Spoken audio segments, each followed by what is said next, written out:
सुबह उठते थे तो पहला समाचार भ्रष्टाचार का, और सायकाल होते होते आतंकी वारदात की घटनाएं आने लगती थी, निर्दोष लोग मारे जाते थे, सेना के जवान शहीद होते थे, गरीबों के कल्याण के लिए कोई योजना नहीं थी, कोई गरीब भूख से मरता था, किसान आत्महत्या करता था, दवा के भाव में मरीज दम तोड़ता था। बेटियों, आप सबका मैं हृदय से अभिनंदन करता हूं, स्वागत करता हूं। बहनों भाइयों,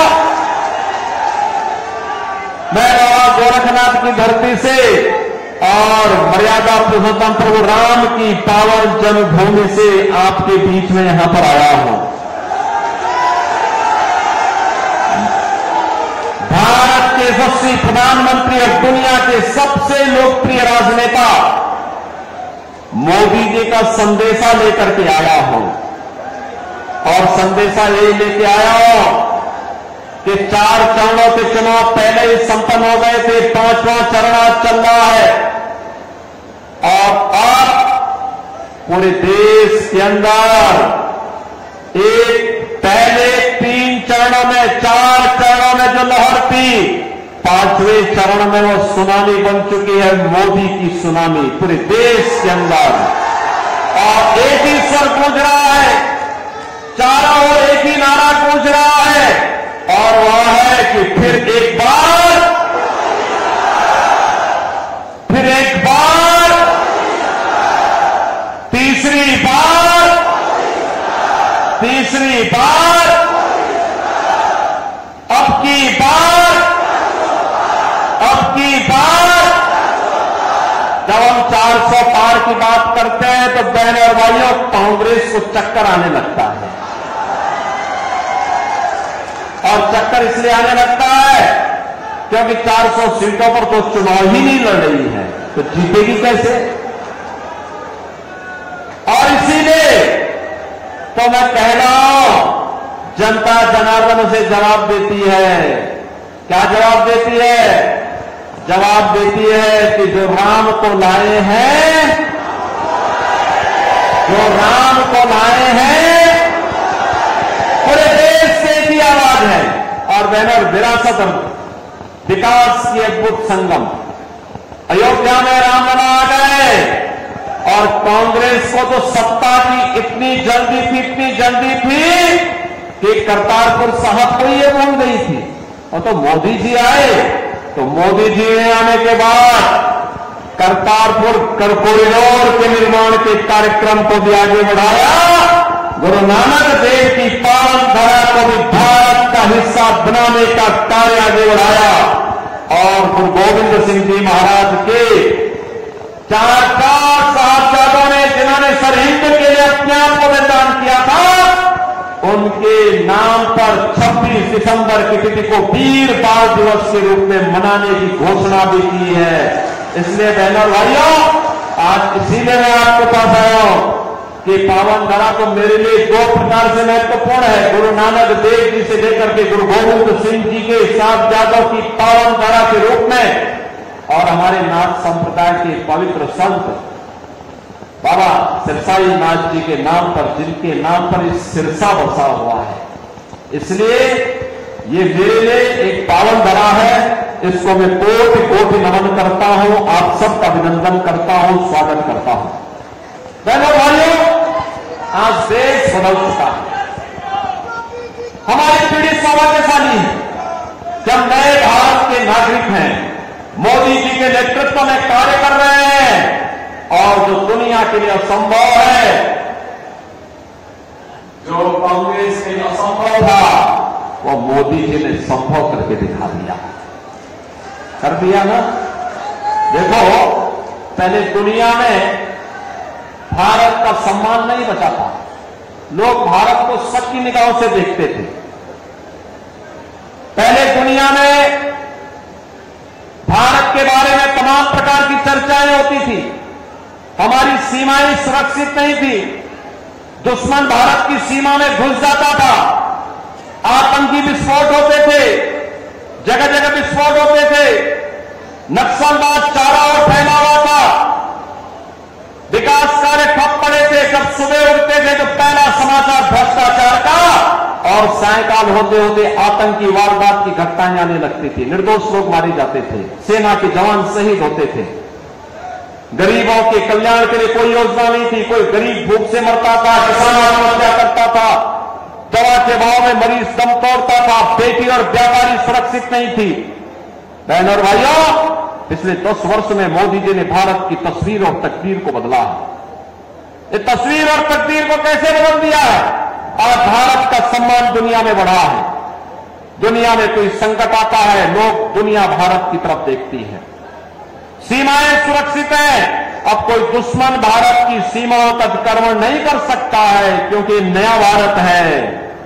और आतंकी वारदात तो नहीं होती, इस पे नकेल कसा गया, लेकिन अगर पटाखा भी जोर से फट जाए ना, तो सबसे पहले पाकिस्तान सफाई देता है कि नहीं, मैंने नहीं किया है। उसे मालूम है अगर समय रहते सफाई नहीं दी तो ये भारत है, छेड़ता नहीं है, लेकिन अगर कोई छेड़ता है तो उसको छोड़ता भी नहीं है और भयभीत रहता है।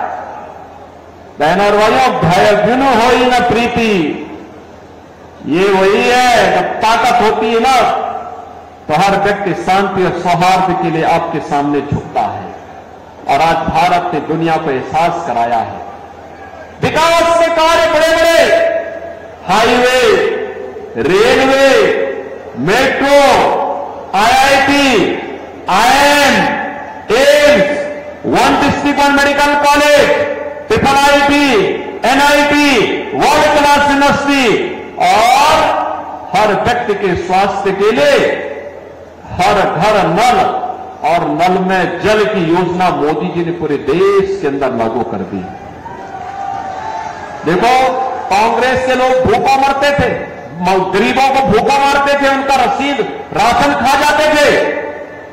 और बहनों भाइयों, भाजपा की सरकार में 80 करोड़ लोगों को फ्री में राशन मिल रहा है।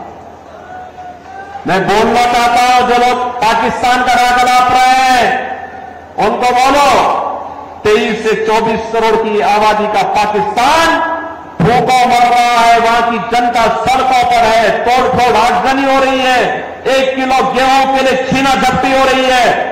और मोदी जी के नेतृत्व में भारत ने 10 वर्ष में 25 करोड़ लोगों को गरीबी रेखा से उभारने का काम किया है। 7 करोड़ लोगों को देश के अंदर 5 लाख रुपए का स्वास्थ्य बीमा का कवर मिल रहा है।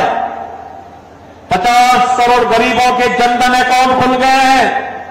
12 करोड़ किसानों को किसान सम्मान निधि का लाभ, 12 करोड़ घरों में शौचालय का निर्माण, 10 करोड़ गरीबों को उज्ज्वला योजना का कनेक्शन और 4 करोड़ गरीबों के मकान बन गए हैं। और मोदी जी ने घोषणा की है, तीसरी बार सरकार बनेगी, 70 वर्ष से ऊपर के हर एक बुजुर्ग को 5 लाख रुपए हर वर्ष स्वास्थ्य के लिए उपलब्ध करवाएंगे। मोदी जी ने घोषणा की है, तीसरी बार सरकार बनते ही जितने बचे हुए गरीब होंगे उनको भी एक एक मकान उपलब्ध करवाएंगे। मोदी जी ने घोषणा की है, तीसरी बार सरकार बनाएंगे, सोलर स्कीम के अंतर्गत हर घर को फ्री में बिजली उपलब्ध करवाने का काम भी करेंगे। बहनों और भाइयों, यहां विकास भी है, गरीब कल्याण भी है, देश की सुरक्षा भी है, आतंकवाद का सफाया भी है और भारत का सम्मान भी है। और साथ साथ रामलला का भव्य मंदिर के निर्माण का कार्य भी तेजी के साथ आगे बढ़ गया है। रामलला अयोध्या में विराजमान हो गए। बहनों भाइयों, मैं आपसे पूछना चाहता हूं, मोदी जी ने जो ये किया, इसमें किसी के साथ भेदभाव हुआ है क्या? अरे इसमें तो कोई भी जाति, हर जाति, मत, मजहब, क्षेत्र, भाषा, पूरे देश के 140 करोड़ लोगों को उन्होंने परिवार मान करके दिया। सबका साथ, सबका विकास की बात मोदी जी ने की। और बहनों और भाइयों, एक तरफ सबका साथ और सबके विकास की बात, सुरक्षा सबको, लेकिन तुष्टीकरण किसी का नहीं। हमने तुष्टीकरण नहीं, संतुष्टीकरण पर ध्यान दिया। और दूसरी तरफ इंडी गठबंधन में कांग्रेस और उसके सहयोगी दल हैं, सुबह से लेकर शाम तक एक नया झूठ और एक नई अफवाह फैलाते हैं। जब सत्ता में थे तब कुछ नहीं किया, तब हिंदुओं की भावनाओं के साथ खिलवाड़ किया। तो उस समय वो क्या कहते थे? कहते थे हिंदुस्तान के संसाधनों पर पहला अधिकार मुसलमान का है। अरे कहां हमारा हिंदू जाएगा, कहां हमारा दलित जाएगा, कहां पिछड़ा जाएगा, कहां अन्य गरीब जाएगा, कहां महिलाएं जाएंगी? और ये राग अड़ाते थे वही। और आज बहनों और भाइयों, इनके अंदर एक और भूत सवार हो गया है। कांग्रेस ने अपने घोषणा पत्र में इतनी खतरनाक घोषणा कर दी है, अब कहती है कि कांग्रेस सत्ता में आई तो सत्ता में आने के बाद गरीबी हटाने के लिए देश के हर नागरिक की संपत्ति का सर्वे करवाएगी। सर्वे करा करके वरासत टैक्स लगाएगी। वरासत टैक्स का मतलब आपके बाप की, आपके दादा की, आपके ग्रैंडफादर, आपके फादर, जिसकी भी प्रॉपर्टी आपको मिली होगी, उस प्रॉपर्टी में से आधी प्रॉपर्टी कांग्रेस के लोग ले लेंगे और फिर इस प्रॉपर्टी को वह मुसलमानों को बांट देंगे। क्या आप इसको स्वीकार करेंगे? क्या आप इसको स्वीकार करेंगे? क्या आप पाकिस्तानियों को और मुसलमानों को अपनी संपत्ति पे कब्जा करने देंगे? क्या? अरे हरगिज़ नहीं, भारतीय जनता पार्टी इनको मौका ही नहीं आने देखने की। और भारतीय को बात की बात आएगी सत्ता में, रामलला के कारण इनको अब किसी भी जन्म में सत्ता नहीं मिलने वाली है, कभी नहीं मिलने वाली है। क्योंकि चुनाव तो राम भक्तों, रामद्रोहियों के बीच में हो गया है। ये तो रामद्रोही है, हमेशा राम का विरोध किए हैं, भारत की विरासत का विरोध किए हैं। इनको सत्ता कभी नहीं मिल सकती है। और यही कहने के लिए आज मैं आपके पास आया हूं। बहनों और भाइयों, आपने औरंगजेब का नाम सुना हो ना? ये मुगलों में सबसे क्रूर बादशाह था। औरंगजेब, कोई मुसलमान भी अपने पुत्र का नाम औरंगजेब नहीं रखता, मालूम है ना आपको? इसलिए नहीं रखता, औरंगजेब ने सत्ता के लिए पहले अपने भाई की हत्या की और फिर अपने बाप को भी जेल भेज दिया। बाप उसका पानी के लिए तरसते मर गया। वह औरंगजेब था और अब औरंगजेब की आत्मा कांग्रेस के अंदर घुस गई है। इसीलिए वह वरासत टैक्स के नाम पर जजिया कर आपसे लगा रही है। ये जजिया कर औरंगजेब ने ही भारत में लगाया था, कहा था कि या तो जजिया कर दो और नहीं तो मुसलमान बनो, और कांग्रेस भी यही करना चाहती है। क्या आप इसको स्वीकार करेंगे? क्या आप इसको स्वीकार करेंगे? क्या हम भारत को विभाजन की ओर ले जाएंगे? क्या? अरे राम जन्मभूमि का जो पुण्य आपके साथ जुड़ा हुआ है, आप भी कह सकते हैं, सिरसावासी भी कह सकते हैं कि हमने तो यहां से कमल खिलाने का काम पिछली बार भी किया था। श्रीमती सुनीता दुग्गल को चुनाव जिता करके भेजा था, मोदी जी को प्रधानमंत्री हमने बनाया था। मोदी जी प्रधानमंत्री बने तो अयोध्या में राम मंदिर के निर्माण का मार्ग प्रशस्त हुआ। ये श्रेय तो आपके ऊपर गया, नेतृत्व तो मोदी जी का है, लेकिन श्रेय तो आपको जाता है। ये पुण्य आपको प्राप्त हुआ है, ये पुण्य आपके साथ जुड़ा हुआ है। इस पुण्य से वंचित नहीं होना है। और इसीलिए देश के अंदर जो आवाज आ रही है, वो आवाज यही है, हर जवान से की आवाज है, और आवाज है जो राम को लाए हैं, जो राम को लाए हैं और राम को लाने वालों को फिर से देश की सत्ता सौंपनी है। सौंपने को तैयार है? सभी सिरसावासी तैयार हैं? सभी लोग तैयार हैं? सहमत हैं? यहां से भारतीय जनता पार्टी के हमारे लोकप्रिय प्रत्याशी, युवा और जुझारू प्रत्याशी श्री अशोक तंवर चुनाव जीत करके जाएंगे। लेकिन बहनों और भाइयों, आपके पास 5 दिन का समय है। इन 5 दिनों में मोदी जी का संदेश घर घर पहुंचाएंगे। यह काम है। पहले मुझे बताओ, कितने लोग हैं जो कमल खिलाने के लिए अपने आप को 5 दिन का समय देंगे? भाई पूरा सिरसा ही तैयार है।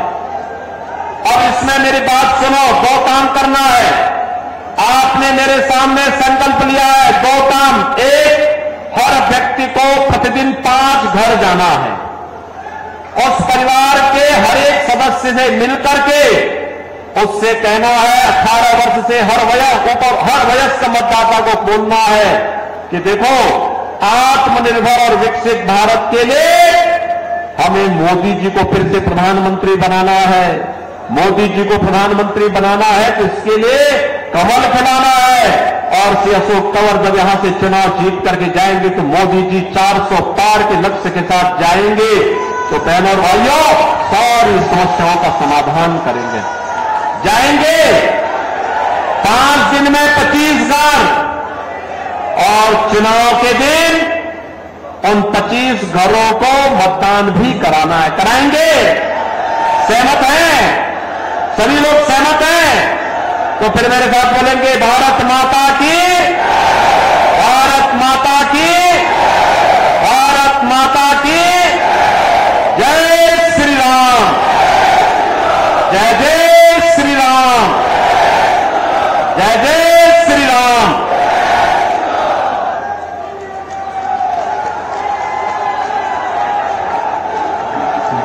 आप सभी माननीय योगी आदित्यनाथ जी के स्वागत में इतनी भारी संख्या में आप सभी का बहुत बहुत धन्यवाद।